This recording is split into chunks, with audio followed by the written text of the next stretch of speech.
¿Se puede sacar? Ah, no tengo que sacarlo yo. Fue derivada al servicio por una panuvitis con observación retinal por cuadro de baja visión, indoloro 5 días, presión de 30 con opacidad de medio, en tratamiento con aciclovir, 800 miligramos 5 veces al día, Sofiplem cada 2 horas y brimonidina.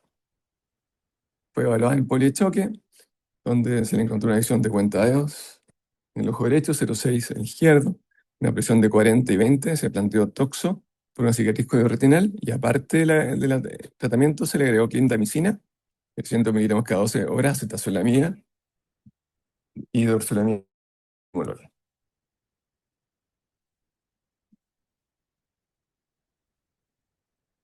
Fue evaluada en UVA y lo que tenía un Tyndall que era de 2 cruces, pero un Tyndall pigmentaria. Y ustedes ven ahí que el lente estaba un poco fuera del saco, la pata, esta zona. Se le pidió un UM que nota claramente que el lente está fuera de su sitio y está en contacto con el iris. Tiene algunas opacidades vítreas y con la retina aplicada. Segundo caso. Es una paciente mujer de 36 años que fue derivada por dolor ojo rojo, ojo derecho, de 7 días de evolución. Antecedentes mórbidos, tenía una uveitis, no sabía qué tipo, que había sido tratado hace 18 años en el Sotero del Río, aparentemente había sido inmunosurimida y se había operado de catarata con lente hace 15 años, no tenía otros antecedentes, diabetes, hipertensión, ni otro antecedentes mórbidos. Era psicóloga y muy demandante, eso sí es importante. Entonces esa era la refracción. Menos 3,5 menos 5 es el ojo operado. El otro era bien miope, que tenía un estrabismo. Y ese es el ojo. Entonces, claramente no hay cinequias posteriores y tiene esos precipitados creáticos bien finitos. Son hialinos, bien finos. El otro ojo tiene una catarata subcapsular posterior.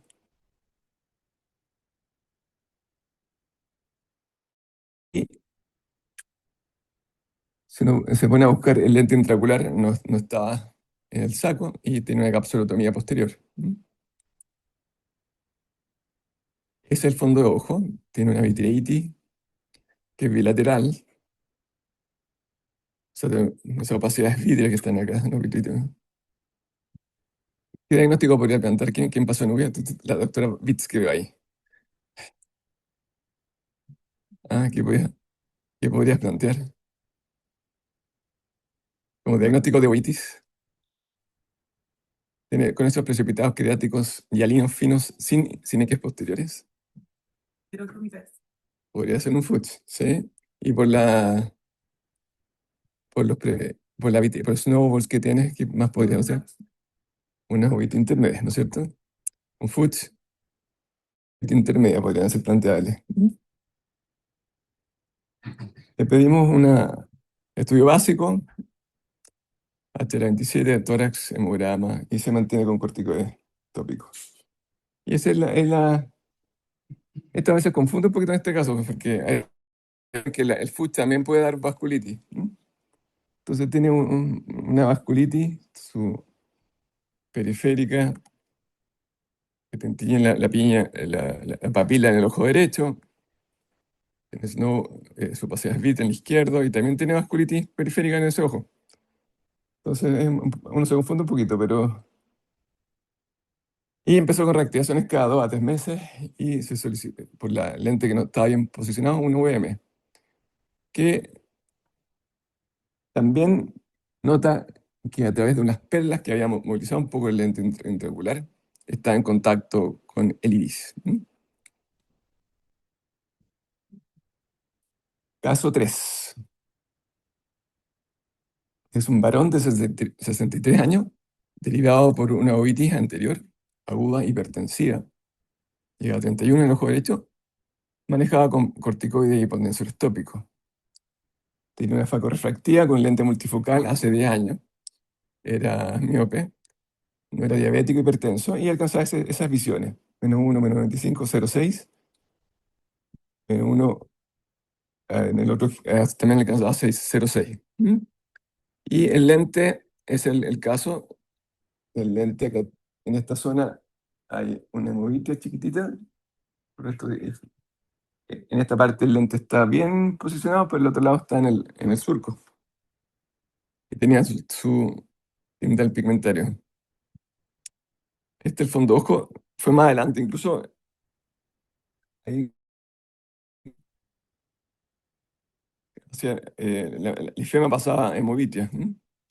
Y ahí claramente le solicitamos el UVM y está en contacto el lente con el iris.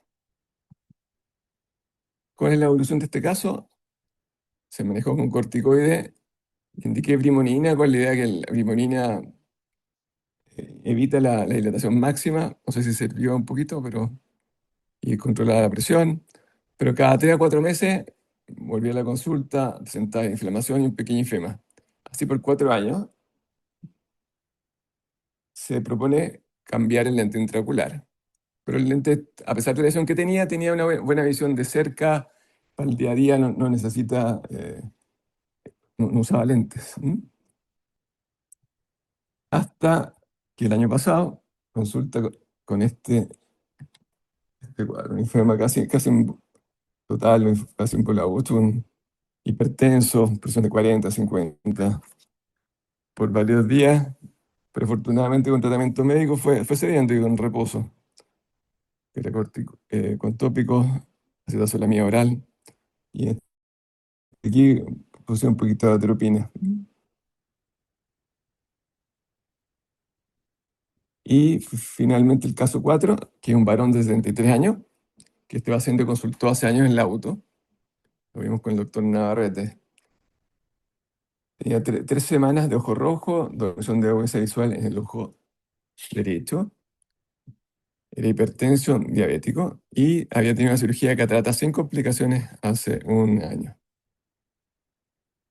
Tenía esas visiones al 20/100, 20/20, una presión de 40/15, y este era un tinte pigmentario que se vislumbra, y este tenía una gran iluminación positiva.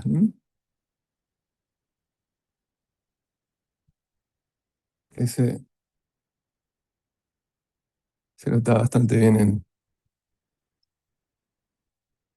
con la dilatada, y claramente acá en esta zona el lente está en el saco, y ahí se le salió, no entró con la pata en el surco. Entonces también con corticoides, con timolol, dorso, acetazolamida, y a los 7 días ya la presión estaba bien y la visión la había recobrado. Entonces estos son unos casos que se nos han presentado con el síndrome de UGH. Fue escrito por el año 78 por Ellickson, siempre en el contexto de implantes de lentes en cámara anterior. No eran, en esa época había mucho lente de cámara anterior y se daba más frecuentemente este síndrome. Es una inflamación intraocular crónica, cursada con la presión elevada, puede dar ifema o microifema recurrente, y como les comentaba, era principalmente escrito en cámara anterior. Y la frecuencia es de 0,4 a 1,2% de las cataratas. Con las técnicas nuevas, con los lentes nuevos, todo esto ha ido disminuyendo. Sin embargo, igual cada cierto tiempo nos va a tocar presenciar. La fisiopatología es el roce del iris. Entonces, lo más clásico, que es un lente de monopieza, que tiene los bordes cuadrados, que está en el surco, y se empieza a hacer un rozamiento con el iris. Se produce una rotura de la barrera hematoacuosa.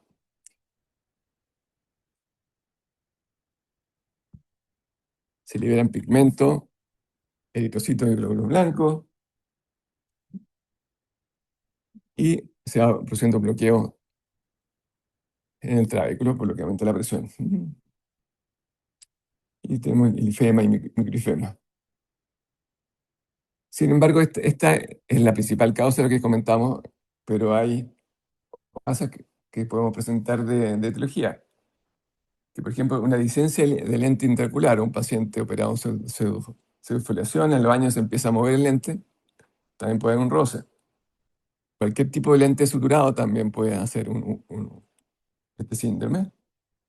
Los implantes de glaucoma, cuando está escrito en AMETS, en el MIX también te podría dar.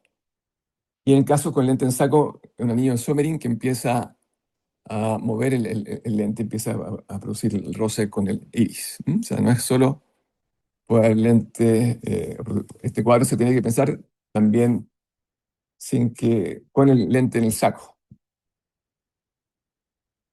En la enfermedad tenemos la transformación de iris, en microfema y efema, la dispersión pigmentaria, el aumento de la presión, pues en caso extremo, hemorragia vítrea, y en crónica por neovascularización de iris y edema macular cistoide. Cuando estos casos han sido claros, pero pues hay variantes, pues hay escala de grises, puede haber un poquito de cada cosa y que a veces puede ser difícil, la, la presión un poquito alta, algo de Tyndall.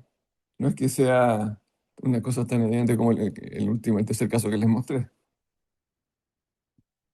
Y la prevención es un lente cuando es monofocal, monopieza en realidad, en saco, monopieza en saco.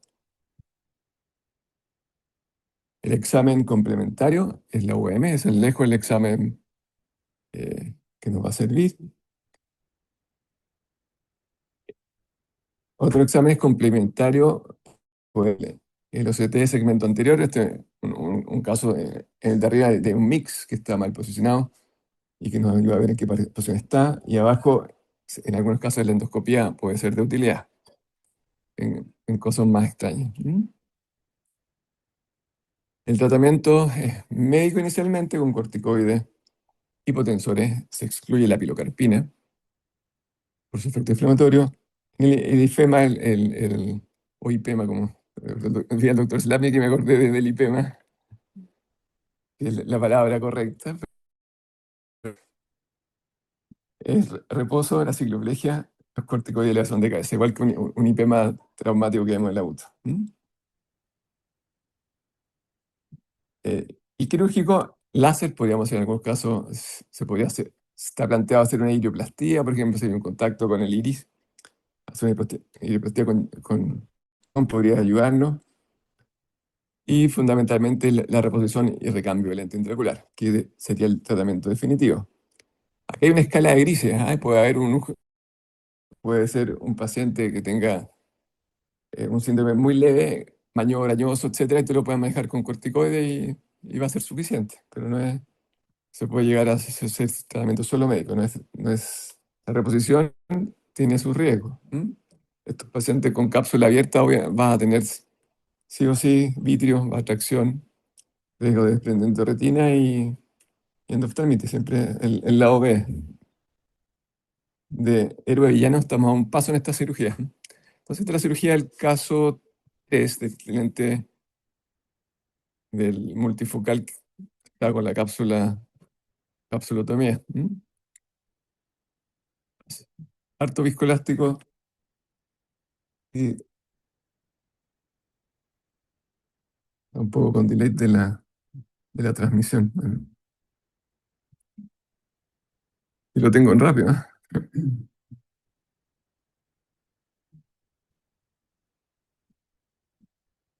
Entradas habituales, acá,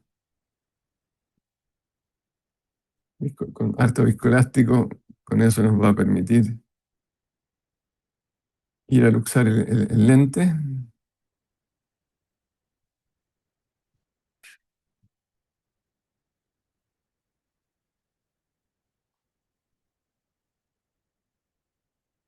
Posicionamos y ocupamos esta técnica que es doblándolo con una McPherson.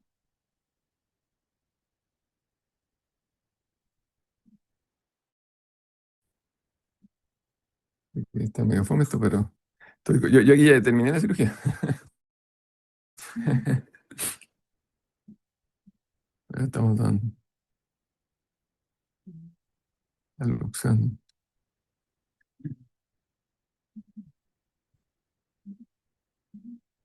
Estamos posicionando. La idea es que las patas queden en el sentido de donde dice la incisión.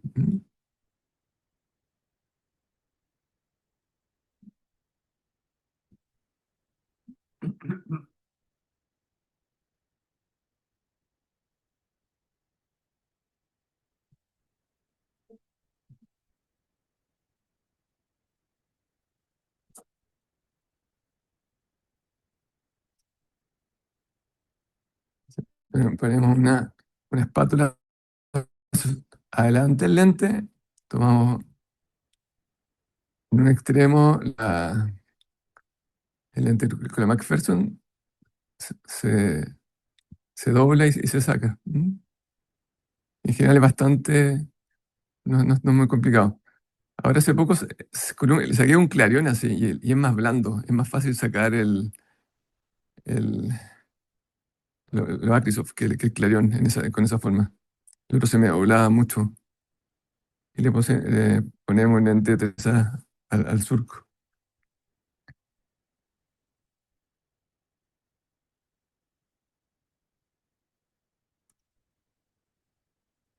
Hay que acordarse que tiene que ser, la pata adelante tiene que ser como un 7 para no ponerlo invertido. Y, y-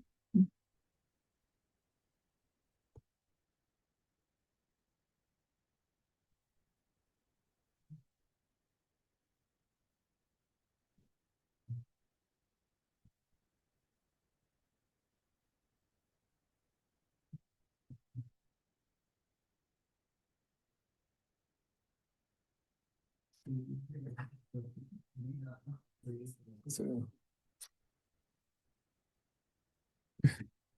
poco lento. Aquí ya terminé de transmitirlo, así que no lo puedo avanzar.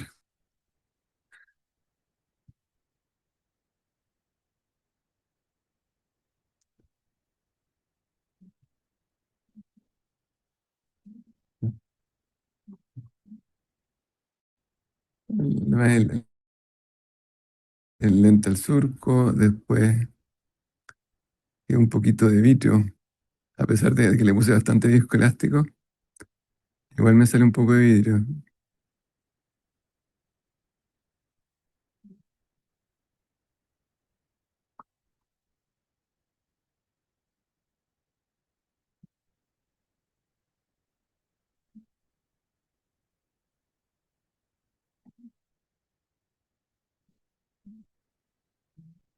Vamos a avanzar, no, así sí avanza. Entonces, queda un poquito de vitrio, le pusimos triamcinolona, hicimos vitrectomía, voy a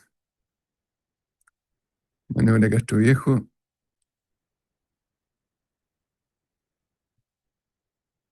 vitrectomía anterior y avanzando miostat y terminamos con el cefuroxismo intracamerular.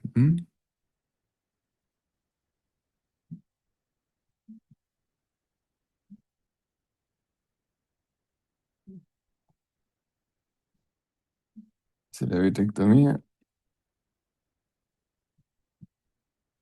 con puerto separado el vitrector.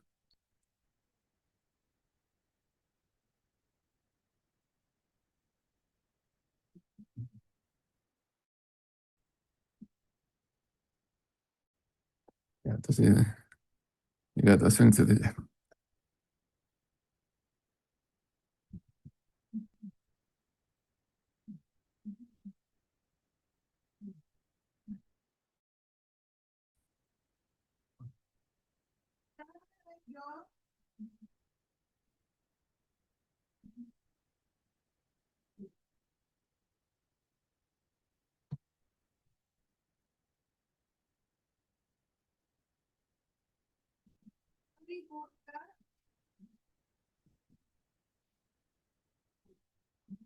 Sacamos un poquito de colesterol.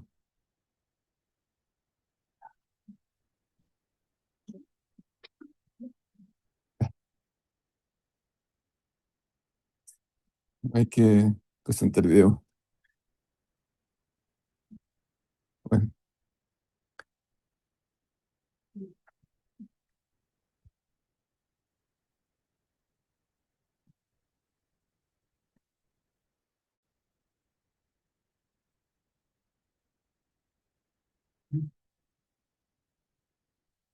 ahí terminó el caso, ¿no? Ahora le voy a presentar otro video. No. Y avancé acá, no. Avancé. mm, ¿eh?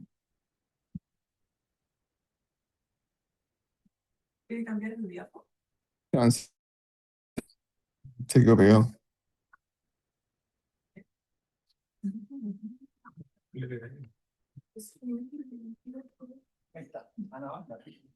No, no se avance, ahí está. Entonces, estos son en la evolución ese fue el primer caso. En la señora. El caso 2 que está en la niña que es la psicóloga que me contó, esto fue el resultado refractivo. Está lindo esto.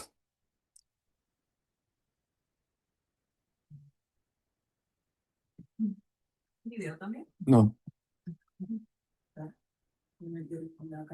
no, con la de... Tienes que ponerte cerca de la ventana.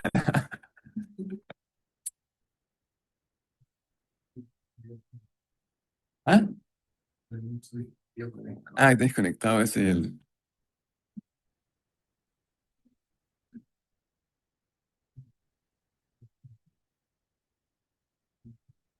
Sí.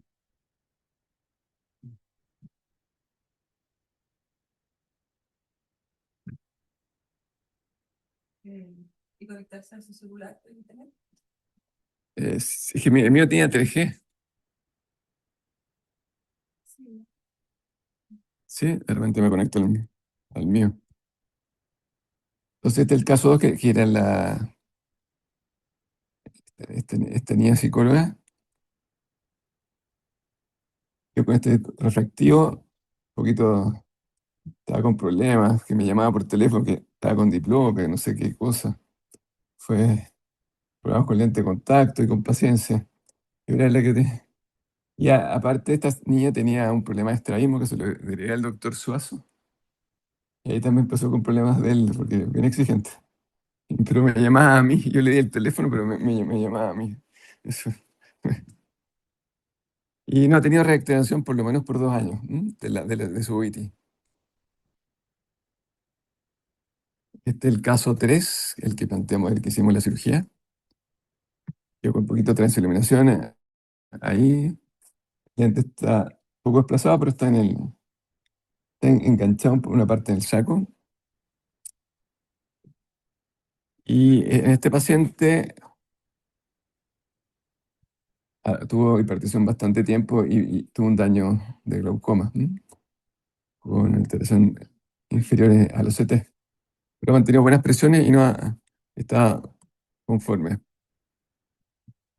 Misceláneamente, un paciente, un caso sacado del oftalmología de glaucoma, es que un lente en el saco, que estaba con uveitis también, y le hicieron una endoscopía y ahí se vislumbra que el saco está roto y que la pata está tocando, se salió del saco y está tocando el iris. Entonces también se podría ocurrir estos casos en casos más frecuentes y ahí de importancia la endoscopía. Caso 4 está el caso que vimos en la auto y que fue la misma cosa, el lente está capturado parcialmente por el saco. En todo bien. Entonces, conclusiones, un diagnóstico de sospecha a veces puede ser difícil pensar en ello, ver bien cómo está localizado el lente. El UM es nuestro examen de elección. Se puede tratar médicamente en casos leves, pero finalmente muchos vamos a hacer cirugía. Recordar que es una cirugía que tiene su riesgo, que no está el riesgo, sobre todo muchas veces se le ha hecho capsulotomía, entonces es muy difícil que no te salga vitio. Tiene riesgo de la de retina, de endoftalmitis, así que ojalá hay que comentar con el paciente y tirarse a la piscina.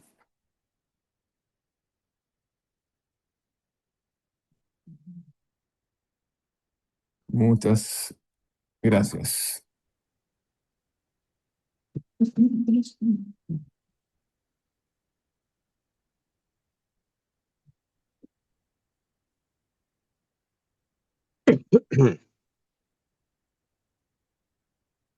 ¿Se escucha, Francisco? Sí, se escucha, espera, se escucha.